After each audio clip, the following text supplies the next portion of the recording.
Few challenges facing America and the world are more urgent than combating climate change. The science is beyond dispute, and the facts are clear. Sea levels are rising. Coastlines are shrinking. We've seen record drought, spreading famine, and storms that are growing stronger with each passing hurricane season. These prudent words were of then-President-elect Barack Obama. Unfortunately, since that speech in 2008, a mortgage crisis coupled with the worst economic downturn since the Great Depression, shifting foreign policy objectives in the Middle East, natural disasters across the globe, and heated healthcare debates at home have sidetracked the United States. These distractions have pushed the U.S. to a crossroads, with its economy still oscillating and energy independence entering the political sphere. Green energy and green technology, most notably wind and solar, seem poised to be thrust into national prominence. A responsibly energy-independent United States is still years away, but an honest conversation needs to be had now.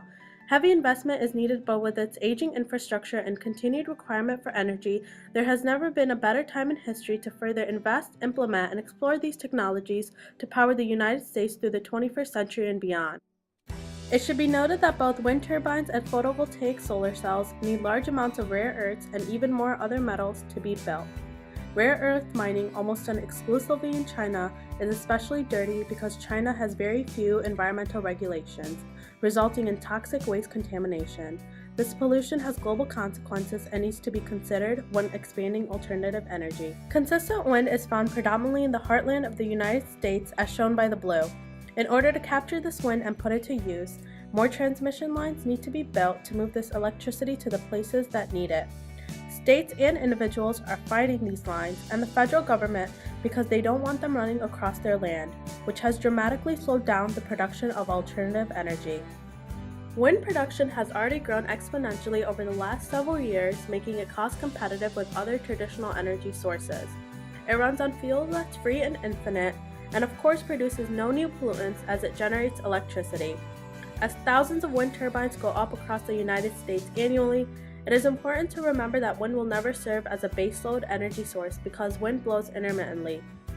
Despite this, wind is a great supplemental energy, and it has the potential to become a greater part of the backbone of the United States domestic energy production, especially if the range of wind that the turbines can operate in can be increased, allowing wind energy to serve greater parts of the country.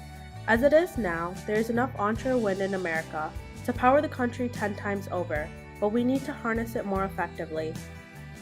Today, the U.S. is using more solar energy than ever before, especially in the Southwest. There are many different ways of harnessing solar energy and also many different uses as well. People are not only starting to convert the sunlight straight into electricity through photovoltaic systems, but people are also harnessing the energy from the heat it provides and capturing that energy in stone, water, or rocks. There are clear benefits to solar energy as it is a clean source of completely renewable energy. Additionally, solar energy is becoming cheaper because of tax incentives and government subsidies. Solar energy is already a billion-dollar industry, which employs over 120,000 Americans. Solar panels have also become much more efficient in harnessing electricity in the last decade and can now even collect energy on cloudy days. The benefits for solar energy are clear, and it is hoped that panels can continue to increase their efficiency and reliability while simultaneously becoming less expensive without government sponsorship. Today, it is estimated between 2010 and 2040 the world will increase its energy demands by 56%. The U.S. has a special role in this statistic because currently the U.S. uses nearly 1/4 of the world's energy. It is unlikely people will give up their modern luxuries, so it is important to change how we power them. The best way to do so is with smarter meters and electrical grids. With the smart grid, energy is more intelligent than ever. Now we can manage electricity more efficiently, save money by using energy at off-peak hours, and even distribute alternative energy from one part of the country to another, simply by listening to what the smart grid has to say. No form of energy is perfect, but some are better than others, which is why it is important to transition to greener energies and technologies. So long as our need for electricity persists, there will always be consequences. The only way to mitigate these repercussions is to use less energy. The United States has a responsibility to lead by example and fight climate change.